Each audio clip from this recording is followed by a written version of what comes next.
Man, truth hurts sometimes, I'll be honest. Today, I wanted to sit down and talk about Call of Duty. And I want it to be realistic, and we're going to have some real talk, and we're going to sit down and have a one-on-one conversation about the future of COD. Because I think with everything right now in the community, with all the news and fresh information, people seem to already have jumped to conclusions to what Call of Duty may become in the future. And right off the bat, we have no official information from Call of Duty other than Microsoft is going to be the full owner of Activision Blizzard. Modern Warfare 2 is coming out later this year. Treyarch is scheduled to release a Call of Duty in late 2023, and Warzone 2 was announced, which is announced to come out in 2023 as well. We don't know if it's going to come out with the Treyarch Call of Duty game or if it's going to come out earlier in the year, very similar to when Warzone originally launched. And we have no information other than that. And I think people are just jumping to their conclusions really fast that it's just starting to spiral out of control. So we're going to sit down and be real with the game. First things first, Warzone 2 sounds fantastic. However, Jev pointed out in his video the other day that most likely all the bundles that you've purchased within Warzone 1 aren't going to be usable within Warzone 2. I'll use the term usable. You will not be able to use the Kilo 141 and use the anime bundle in Warzone 2. Reason being is because most likely it's going to follow the trend that every Call of Duty has had, and this is going to hurt the free-to-play players who are brand new to Call of Duty's franchise because of Warzone. Basically, what has happened since forever now, since microtransactions have been a part of Call of Duty, every year everything that you purchased basically becomes relevant. That was up until Warzone. Like right now you can use Cold War, Modern Warfare, and Vanguard guns all within Warzone.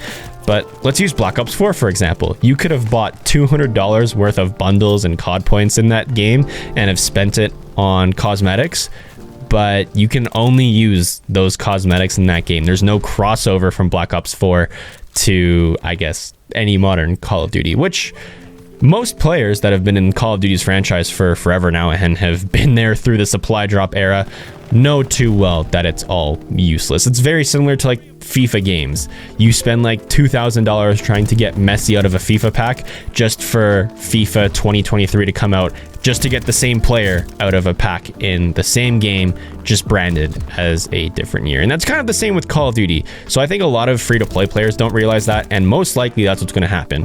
Warzone 2 most likely will be a fresh start and a clean slate, and everything that you've purchased and have worked towards in Modern Warfare 2019 all the way up till Vanguard most likely won't cross over. It would be cool if it did, but if Call of Duty follows the trend that it's always followed, we can expect that to happen, which is kind of not the most exciting thing in the world, but a realistic expectation.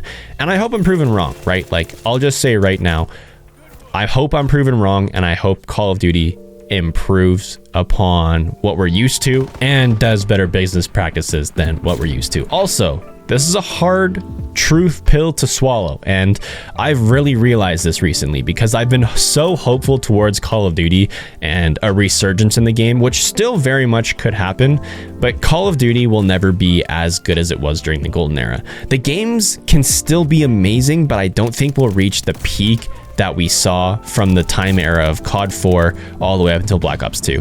I don't think the community will ever be the same, and that's not Call of Duty's fault or the community's fault in general. I think that's just a gaming issue, or just how the gaming industry has evolved over the years. I don't think we'll ever see anything close to what we saw back then. Not to say that we could see competition, I just really think it won't reach the peak that we saw back then. And if I'm proven wrong, that's fantastic. That's a great thing.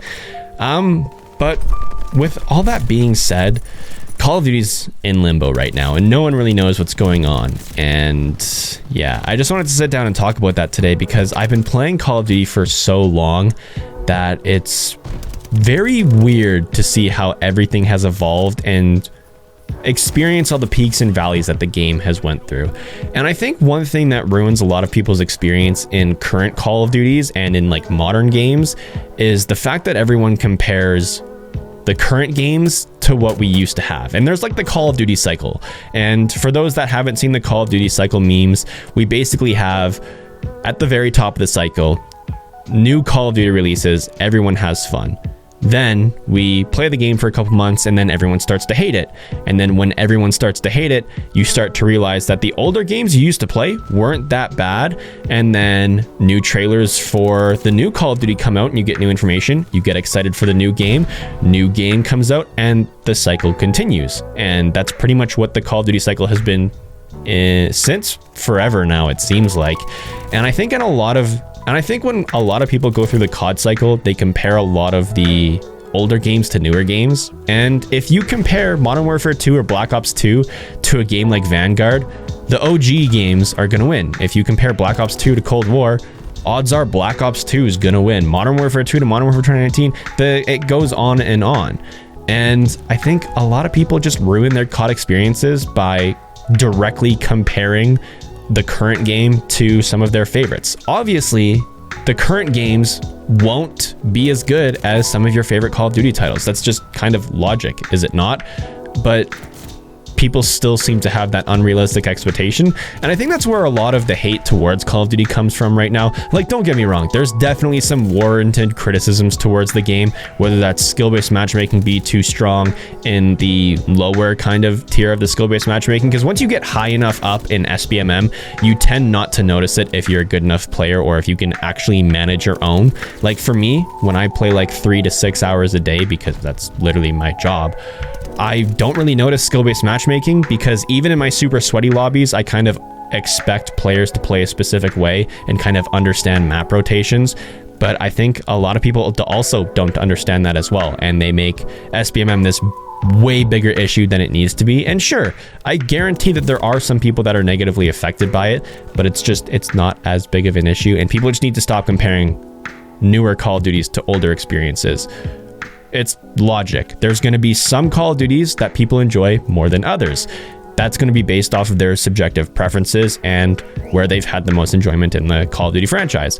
But you just can't expect Call of Duty to be this absolute titan of a game where it releases games like COD 4, World at War, Black Ops 1, MW2, Black Ops 2 and MW3 and Black Ops 1 all back to back, like consecutively. I don't think we're ever going to see that again, and people just expect it to happen out of the blue. But just with how the gaming industry has developed to begin with, like, it's not even like a Call of Duty issue, it's just how the gaming industry works and functions now. I don't think any franchise will see a golden era like we used to back in the day. And that's the great thing with nostalgia, is you'll focus on the positives but forget the negatives. Like I guarantee a lot of people don't remember the game-breaking glitches from Modern Warfare 2 or the game-breaking glitches from Black Ops 2 that literally made the game unplayable for a lot of people. They're just going to look back with rose-tinted glasses and see what they want to see, and that's most likely going to be the positives. And that's the same thing with current Call of Duties, is because everyone has such a negative connotation to them, they'll look back at a Call of Duty like Black Ops 4 or Modern Warfare 2019 and call the game worse than it actually was, even though those games do have some major issues in the Call of Duty franchise. Regardless, though, at the end of the day, it's just a video game. And if you enjoy it, you enjoy it. If you don't, you don't. There's not really anything anyone can do, because we're just the consumer. We don't make the game. We don't make the executive decisions. We just purchase and consume the product. Well, we don't consume it as like consuming food, but we play the game, which is the consumer's consumption. That sounded really dumb. Also, last thing that I think a lot of players need to know is slide canceling, which is a confirmed glitch. I don't know where I saw it on Twitter. I don't know if it was from Modern Warzone or any of the highly respected Call of Duty Twitter accounts.